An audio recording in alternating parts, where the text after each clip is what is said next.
Hey everybody, welcome to the infinite regression. Oh, it's so infinite and so regressy in here. My god, what are we going to do about all of this infinite regressiness? Hey, but there's video games, as always.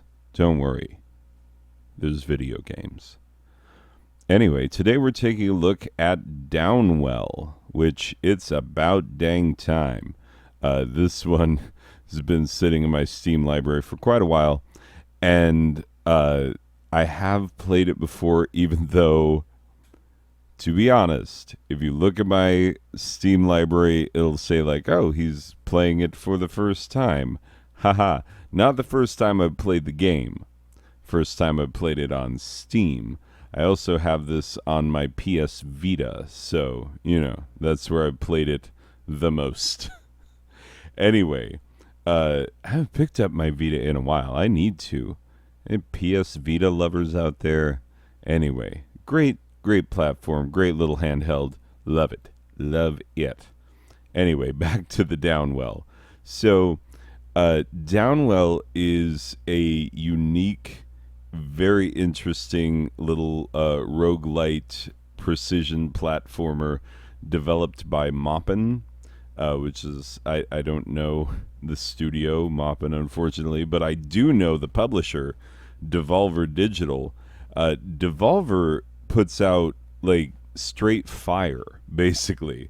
So many things that they put out are awesome, so very often when you see that Devolver Digital logo, you're getting something good.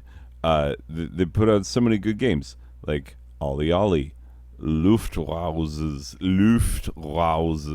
My pronunciation is not good. Sorry. Anyway, Hotline Miami 1 and 2, Reigns. I love that game. The game is so fun. Picked that one up fairly recently, reviewed it fairly recently. Enter the Gungeon, to name several. Like, they have a lot of really good games that they have put out. So, yeah, you see that Devolver Digital. It doesn't guarantee quality because, I mean, everybody's got a few turds in their stable. But it is a pretty good bet because Devolver is in the business of putting out high-quality indie games. And Downwell is an absolutely high-quality indie game. So, absolutely, really enjoy this game. Love it. I think it looks great. I think it plays great. Love everything about it. Let's talk about what it is that makes this game actually so very fun, so very interesting, even though, as you have already seen by this point, I am not great at it. I'm not. I'm sorry. Doesn't mean that I don't have fun with it, just means I'm not great at it. Anyway, so, obviously the unique game mechanic here is that you are falling down a well. Huh? Right? The name of the game. Anyway, so you're falling down a well, and you shoot out of your gun shoes, because of course you have gun shoes, and you meet a number of enemies, all of which are trying to kill you, some of which will look like things that you recognize, turtles, worms, frogs, etc. Others of which look like, I don't know, Metroid enemies of various types. Anyway, regardless, the fact of the matter is that you meet all of these enemies, and it is your job to avoid, kill, and make your way past these enemies on your way down the well. Obviously, name of the game. And so, yes, you use your gun shoes, and as you can see, like, despite the fact, when you first see this game, a lot of people probably have the same reaction, which is like, oh, that looks like, what? is just black and white and red.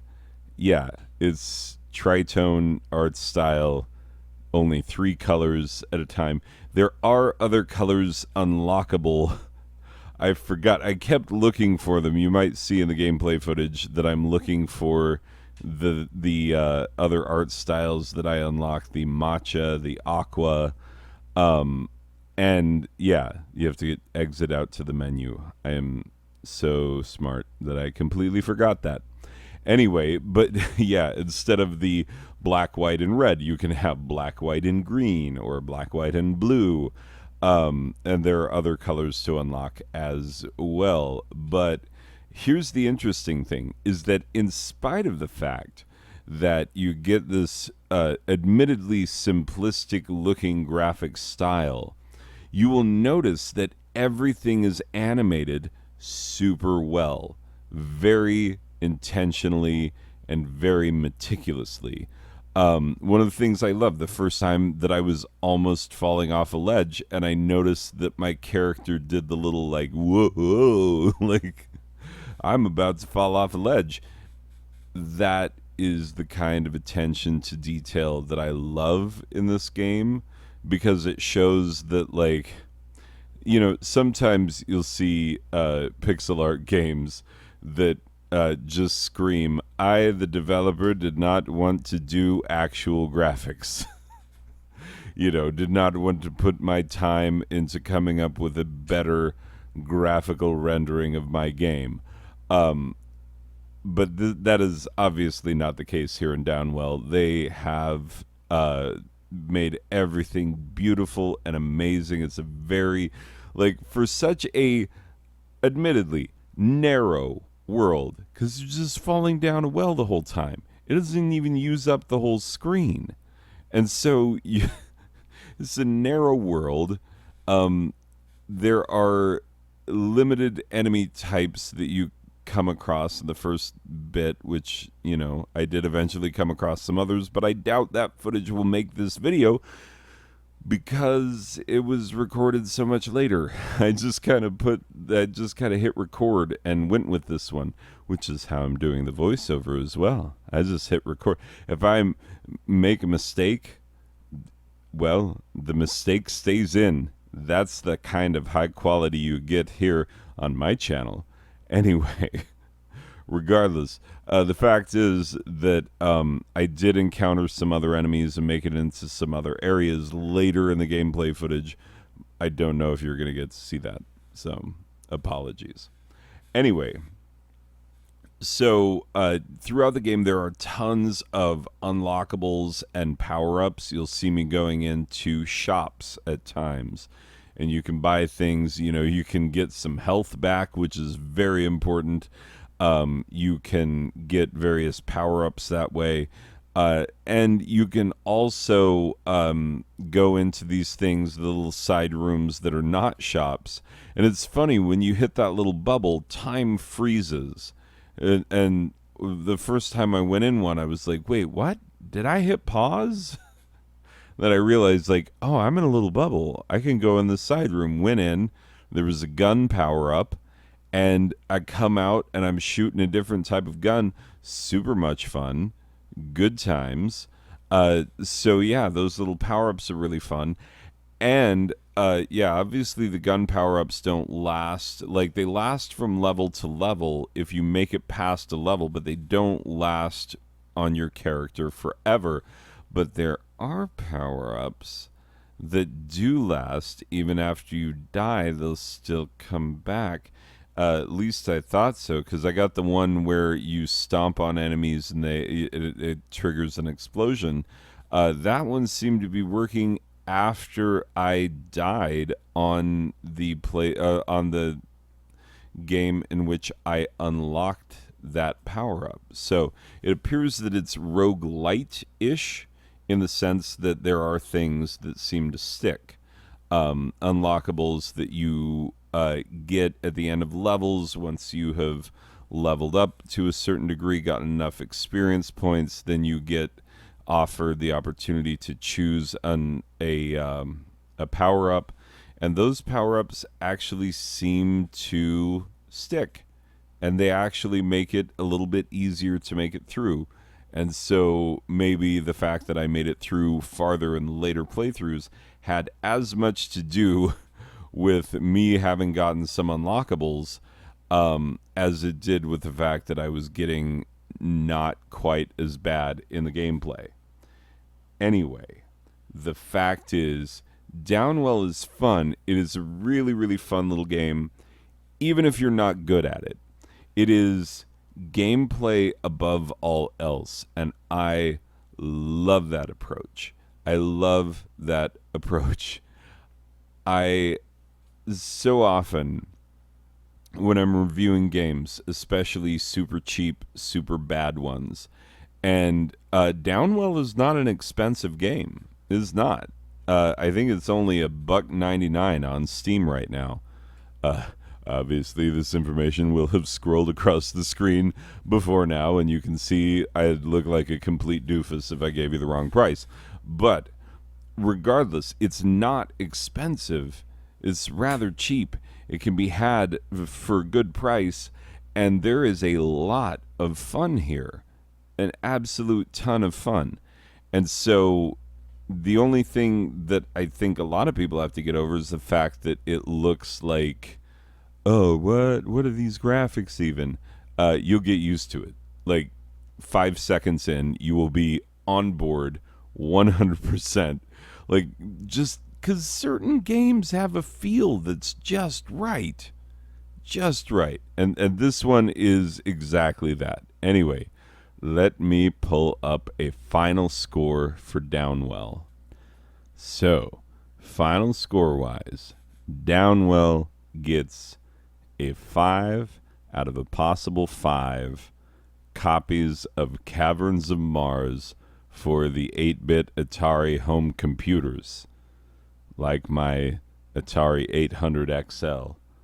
Yeah, that's my baby. I was raised on that computer.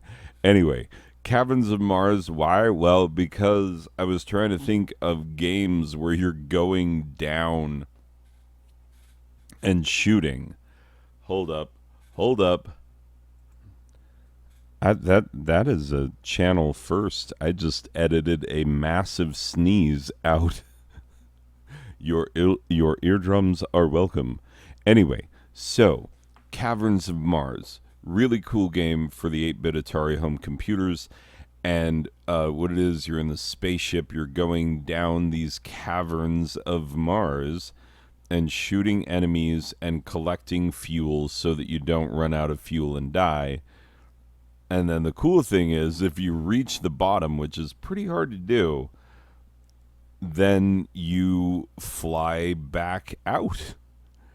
And so you have to do the entire course in reverse, which is actually quite a bit harder because it's moving faster when you're coming out. Anyway, so Caverns of Mars, cool old game, and it was the only thing I could think of that reminded me of the type of gameplay that you get with Downwell, and even then, it's not even exactly the same thing, because Downwell is a unique little monkey.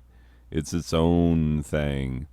Anyway, people, I have blathered on long enough about this game. As you can see, it is a true gem, a true classic of the indie genre, of the indie difficult platformer, precision platformer, roguelite, rogue-ish type of games. You know, so many of those just kick it around.